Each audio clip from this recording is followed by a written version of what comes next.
Hi, good morning, Erna. Kumusta? So ito guys, ang daming dahon kasi medyo malakas yung hangin dito Kalamang dahil mataas yung lugar po nila. Yung parang salo nila lahat yung hangin dito po. Buti na lang may kawayan at nakakaharang sa bahay ni ma'am. Parang hindi masyadong malakas yung hangin. Pero ma'am, ay grabe guys, ang lakas na naman ng ulan. At medyo yung hangin, iba na ang direksyon. So ito po, nagwawalis si magatlan ko si Erna. So, tingnan naman natin yung ibang girls kung saan part sila naglilinis guys. Good morning po ulit sa inyo. And guys, tapos na magwalis si Erna. At yan, sana po humuka ng konti yung ulan. Ay, sobrang lakas po talaga ngayon. Ito na po. Hindi naman sila makapagwalis dito dahil ang lakas ng ulan, kaya maya-maya pag wala na siyang ulan. Dumarating na yung hangin. Kagabi wala pong hangin. At guys, blackout na po ang buong Abra. Ayan. Palagay ko signal number 2 na yata kami. Kasi iba na yung hampas ng hangin. Medyo palakas siya ng palakas. Hindi katulad po kagabi. So tara guys, tingnan natin kung nasaan yung tatlong girls. Kasi kanya-kanya sila ng linis ngayon dahil walang pasok, cancel. Safe naman po sila dito sa bahay ni Ma'am Tutu. Gandang morning guys. Kumusta ang bagyo? Ay, kumusta kayo dito kagabi? Okay lang. Hindi namin namalayan na malaki ng ulan. Sobrang lakas ng ulan. Kasi masarap talaga ang tulog namin kasi siyempre ang lamig tapos nasa pamubukot ng kumot. Kaya pero ikaw yung namin kagabi akala namin lumalaki na yung tubig doon sa inyo. Nakiramdam din ako doon kasi yung nangyari kay Egay, ayoko na maulit. Yung lumakas ang ulan, yung tubig nandun sa sahig. Kagabi, malapit na sa sahig eh. Kaya, lumalaki na. ngayon, lumalaki na naman. Bumalik ulit. Ang taas. Problema, nawala yung kuryente. Buti na lang bumalik na Pero buti na lang, may solar. Diba? Yung solar nyo pala dito. Di ba may solar kayo dito dati? Wala. Nakalagay dyan. Ay, may solar. Sa labas. Sa labas. Tapos, pero hindi naman din malakas ang isiga sa solar. Huwag mo na kasi maglalaba pag ganito. Hindi babaho. Babaho yung damit. Pag maglalaba kayo ng ganitong panahon. Hindi ba ako nakapaglaba ngayon? Buti na lang, maaga sila nag-cancel ng pasok. Wala, bukas. Kasi hapon pa lang, may natanggap na kaming news sa Damdamag. Walang pasok. Wala nga mag-focus sa pag-aral. Tapos, Mag-aral lang muna. Walang juwa-juwa dyan. Bawal tayo sa juwa. Nakalive na. Kahapon ko to, hindi namin alam na may bagyo pala. Kasi, yung akala namin, ulan-ulan lang. Ang sarap pa naman nagtulog. i-search. I-follow nyo kasi ang Damdamag, tsaka Badamdamang Abra. DOST Pag-asa. Siyempre, ayuda na naman. Nakiramdam ako sa bagyo. Hindi ako nakatulog. Dapat lang kasi Alam ko yung run out kay gabi. Siyempre guys, ayuda na naman. Saan na po yung ayuda? Nakiramdam ako. Hindi ako nakatulog pag may bagyo. Lagi akong Ikaw nakapulog sa gapo na. pero buti walang hangin. Hindi kinakatakot mo may hangin. Bumaba ka. Baka lipa rin yung bubong ko. Pero yung ulan wagas, sobrang lakas. Pag kawag pa. Sige, matwa. Grabe yung bagsak ko muna ko gabi. Kaya galing pumunta kayo ng bangkit ni Irene, wala pang tubig doon. Humupa na. Pag uwi namin ngayon lang, umapaw na naman, malapit na naman din sa bahay. Kaya, Hindi talaga ba nandito ng bagyo, no? ngayon lang nagkaroon ng... Hindi ba kalalabas ng dalawang bagyo? Tatlo. Hindi Depende pa ba yung Napansin ko ngayong taon, bare months, dito kami binabayo ng bagyo. Dati kasi bihira eh. August, ganyan. Pag bare months kasi sa Bisaya, Mindanao. April, summer. Summer. So tapos, anong ginawa nyo kagabi? Nag-run out. Hindi, nagbili kami ng nag-charge kami ng cellphone. At may maliit ako na flashlight yung pinakita ko nun. Nabilhan ko ng battery pero ano lang, hindi na masyado malinaw. Yung may cellphone naman. Paglabas ko, wala na palang ano. Pero yung solar gumagana kagabi. Oo, pero ngayon ulan, wala. Nalobat yung akin eh, kasi Malubat pag ulan eh. Walang init eh. Kaya importante talaga may mga flashlight talaga, lalo-lalo na pag pag may bagyo. Dapat may first aid tayo. First aid. First aid, nurse na kay nanay mo. Ano first aid? Ano gusto? First aid kit. First aid na Baka kagamitan sa bagyo. ano po ito, mga merong emergency, tapos wala tayong i-ano doon. Panggamot. Dito sa bahay ni ma'am, safe kayo dito. Sa baha, malayo kayo. Kasi gabi sila nandun, sila sa taas matulog. Katakot lang dito bindol. Kasi mataas dito kalamam. Pero kung bagyo, hindi, kung safety pala dito. Kanina may nang bakit doon, Petre. May, Doon kanina. Yung nadaanan natin. eh guys, panoorin nyo yung yung video na kasama ko si Irene kanina. Uy, Isasama ko yung dito. boses ko doon, pangit ako naman yung salita doon. Oo. Sabang galing kami Bangged, nagbibideo siya. Pinapakita niya yung mga baha-baha. Natatawa talaga ako doon sa ano ko. Ayaw ko talagang mag-usad sa vlog. Uy, manood naman ako pero i-off ko yung sounds. Ayaw ko talaga yung mahiya ako sa ko kasi parang lalaki yung boses ko. Anong ulam nyo ngayon? Silang dito ako ng adobong tilapia. Adobo paksi. Paksing na adobo. Paksi, masarap. Hinaluan ko kasi konti lang yung kaya inalo ko na yung naiwan na isda na bangus at saka tilapia, pinaghalo ko na yun. Kasi ilanganin na makapat na. Diba?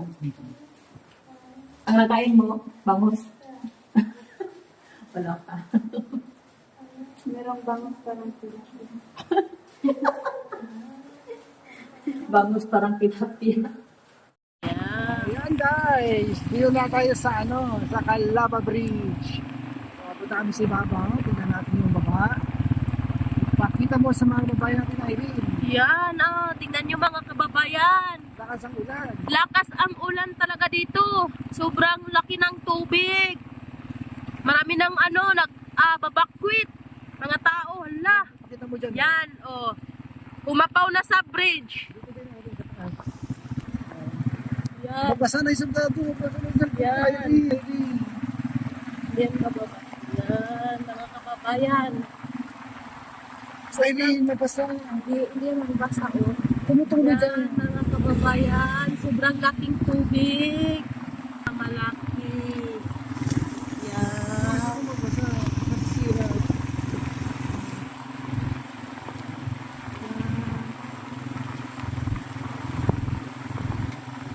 Grabe talaga sa laking tubig dito mga kababayan. Sobra ng may mga anong tawag yun? Hambol-hambol. Tumutuloy dyan, Irene. Malayo lang hindi na Yan. Mabasa yung switch niya. Samahan niyo po kami ngayong araw mga kababayan. Kasi maraming nang nagbabakwit kanina doon sa pinupunta. Ayan guys, tignan nyo. Yan mga kababayan, sobrang laking tubig. Lalo na yung kanina, mga kababayan, yung napuntahan namin, yung mga tao, nagbabakwit na sila po. Kasi yung mga bahay nila, umapaw na yung tubig. Yan. Yan mga kababayan. Yan yung mga kababayan. Dito kami sa Calaba, Bridge, Calaba. sobrang laki. Yan. So, yan mga kababayan. Ito na po yung ito na po yung bridge. Marami talagang bridge ito dadaanan namin. Kaya ano po, kailangan namin sana hindi humapaw masyado yung tubig kasi pag masisira yung mga bridge namin dito, wala nang madadaanan yung mga tao. Kaya makakaan talaga dito, makatatakot talaga dito pag masisira itong mga bridge. Kasi nakakalungkot naman din sa mga kababayan natin dito ng tawid ng ayan o. Walang tigil talaga yung ulan.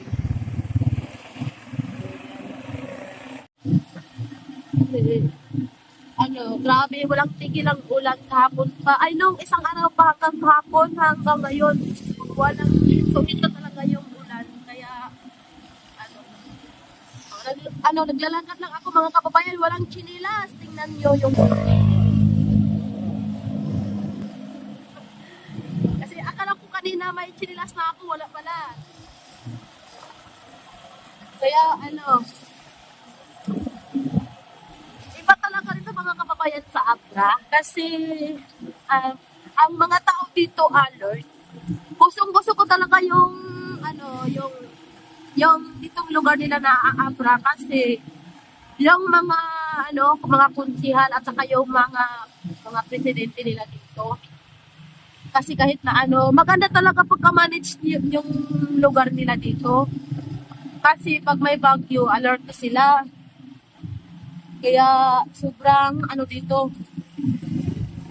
Dito ako bilib na bilib ako dito sa mga community nila kasi maganda pagka-manage. Kasi tapos marami namang ayuda dito. Doon sa amin talaga sa Davao, kahit na may bagyo sa amin, wala kami mga ayuda mga kababayan. Makatanggap kami ng bigas pag December. Kaya dito, maganda talaga dito. Kaya mga kababayan, ayoko nang umuwi ng Davao. Maganda dito kasi marami talagang ayuda dito. Sorry kayo kasi madaldal ako ngayong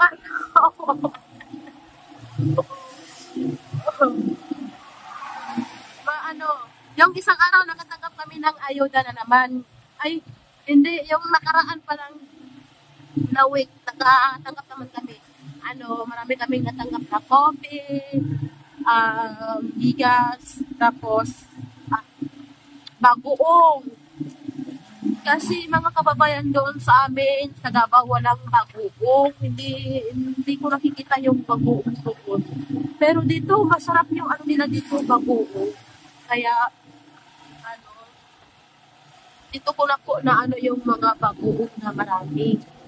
Kaya ngayon mga kababayan, baka marami na namang, baka matanggap naman namin yung ayuda na naman ngayon. Kasi grabing ulan.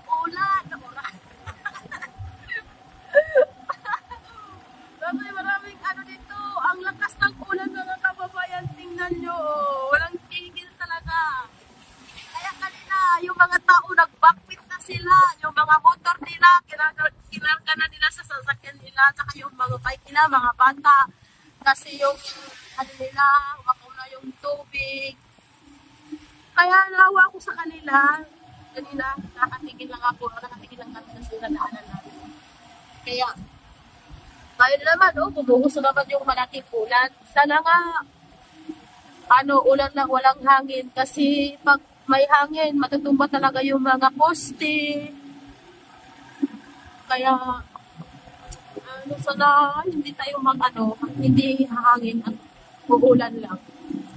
Tapos yung bridge namin doon sa amin, yung malapit sa amin doon sa Pangal, lumalaki na naman yung tubig, malapit pa gumapaw sa bridge. Kaya maraming malulungkot talaga yung mga tao dito sa Abra kasi pag masasira yung mga daanan, yung mga bridge. Tapos kung pupunta ng banggit, siyempre doon mamamalingki yung mga tao, mga pagkain nila. Tapos hindi makatawid. Sana nga, hihinto na po yung ulan.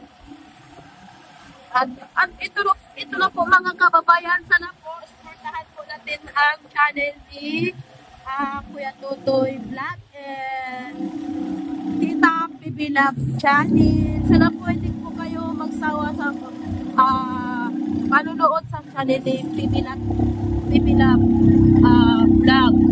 At suportahan natin siya, sasamahan natin siya sa araw-araw. At ipagdasal natin siya na maayos yung kalagayan niya doon. Sana po ipakaayos sila sa mga sakit-sakit. Lalo na si Mahan. Manang, kamusta na po kayo si Mama dyan? Namiss ko lang po si Mama. Sana po, sabitaan natin sila si Bubong Gahiro, si Sir Paul, kamusta na po kayo dyan? Sa lahat ng TV team, si Kuya Toro, supportahan natin and lahat ng mga yan na mga kababayan, lumalaki ng tubig. Kanina, maliit pa, wala pang tubig dito eh. Kaya ngayon, nagugulat na naman ako. Sobrang laking tubig na, mga kababayan. Hala, delikado yung bahay mo, Kuya Tuy. Malapit na naman ako, guys. Malapit na yung Malapit na naman ako sa baha. Malapit na si Kuya Tutoy sa bahay niya. Yung ang bahay niya, yun mga kababayan. Tapos yung tubig, lumalaki na, maghumapaw na dito. Kanina mga kababayan, wala pang tubig dito. Yan, sobrang laking tubig. Yan, lalong na siguro doon sa ating sana nga, walang hangin nga. Hala, ito na po mga kababayan. Ang lumalaki ng baha sa amin. Oh, yan. Naka-play. Naka-play yan.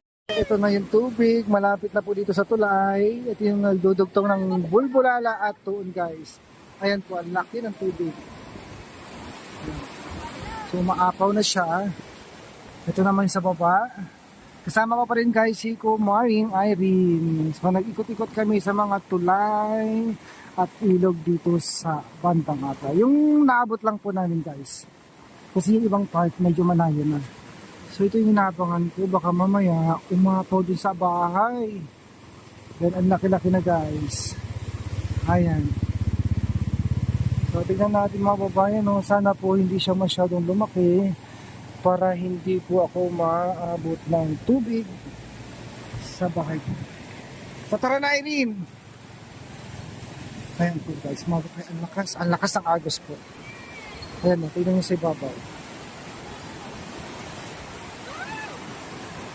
Malaglag ka dyan, Irene. Konti na lang, nandito na yan sa sahig ng tulay. Sana naman huwag umapaw. So medyo nakakakaba lang kasi katulad ng bagyong Egay, talagang lahat lubog po kami. Ang maganda lang po ngayon mga babayan walang hangin. So thanks God, safe. Medyo safe kami. Yung hangin kasi nagpahirap sa amin yun. Ito po, nakikita ninyo, ang lakas-lakas ng agos ng tubig.